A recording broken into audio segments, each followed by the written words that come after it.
Welcome back to On Point Meat and Potatoes edition. James, hard to believe it's already been a week since we were at the Breeders' Cup. Today, the 7-day anniversary of the Distaff. Classic, of course, 2 great races, but the show must go on, and we have some graded stakes action this weekend, and no let up. I'm excited about these races. Yeah, it's a trio of graded stakes and got pretty big fields, so pretty contentious races, I thought. Yeah, absolutely. We're going to talk about the 2 3-year-old races. The Red Smith is for older horses on the turf. Also that day at Aqueduct is the Discovery for 3-year-olds, and you and I are on completely different ends of the spectrum here. Governor Malibu, Gift Box, my man Sam. To me, they're sort of the not ready for primetime players, and I'm taking a flyer on the up-and-comer Hot Seat, but you like Gift Box. I like Gift Box. Yeah, I thought the Gift Box actually offered a really solid middle move in the Travers, and wound up flattening out a little bit obviously in the stretch. But I still think he has a lot of potential for Chad Brown. I've seen a couple of his moves, that I really was impressed by. I loved his allowance win when he came back this year, and I just think he has more to offer still going forward. He was one of a handful of horses in the Travers that hadn't run in the Triple Crown along with Arrogate, and I'm expecting big things from him as a 4-year-old. So if he can stay healthy, this could be a early indication of what to expect next year. Yeah, I think kind of disappointed with what the classic winners Nyquist, Exaggerator, and Creator did after that series, but I do think there's some depth in this division, and I don't know that any is to Arrogate's level or will be, but definitely should make for some interesting races, especially if Arrogate ends up overseas for the first half of the year. Right. Plenty of good opportunities, and I think one of those horses could be Hot Seat, who has just blitzed his competition, was 1-5 second time out. The secret was out by then. And to me, like I said, I just feel like we sort of know who a lot of these horses are, and maybe they'll improve and go on to it, but I think Hot Seat is the one. At 10-1, I feel like I'm going to get paid because there are some other known quantities. Yeah, it'll be interesting to see how much money he takes, and with Governor Malibu and Gift Box, really don't have a feel for which one of those two is going to take the majority of money, but they are going to both get bet. But Hot Seat could easily be bet down at least a little bit in my eyes, given the extreme, the promise that he's shown. Yeah, and it's Vulcan something or other, but there is actually a Todd Pletcher in the race, 20-1 morning line, which outside grade ones, that's pretty rare to see a Pletcher that high. So I'm going to see where he ends up. But yeah, I think it's a really interesting race, and like you said, should give us some clues of what to expect. Winner at Gulfstream, those Oak Lawn handicap races, etc. Right. Yeah, for sure. Yeah.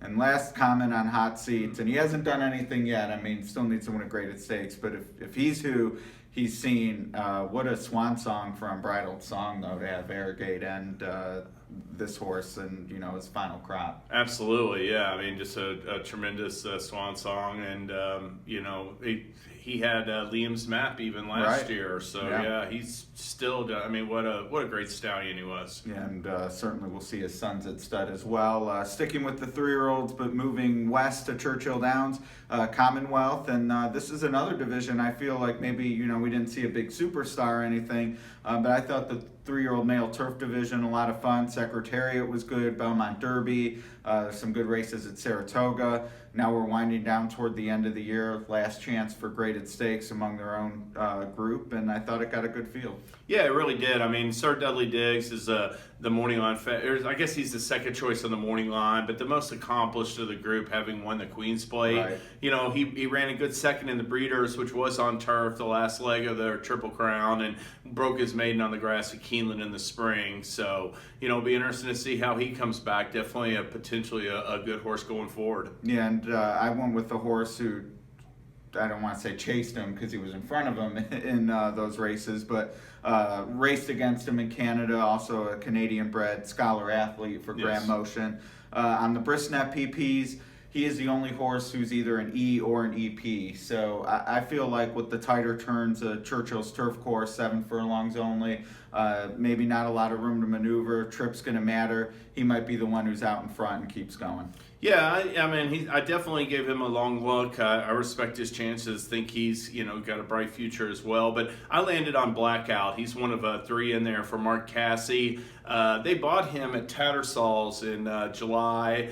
Showed solid form overseas. I think winning 3 times, and really just needed a race to acclimate to the U.S. Didn't show his best in that Saratoga allowance. I love the way he came back last time at Belmont and won. You can take a look at the Brisk pace ratings. He got a 100 E2 pace rating, making a real strong move. I'm expecting a further improvement upon that. Florent Giroux will be up, and if he continues to move forward off that encouraging win, I think he can be right there. Yeah, I agree. And actually, for multi-race purposes, those are the 2 I'm going to use heaviest. And you nailed the reason for me. Draw a line through the first start off the layoff and ship. And that second race, the movie made, is what it might take to win this. If they're going to run down Scholar Athlete, you don't want to be behind horses looking for room, turning for home.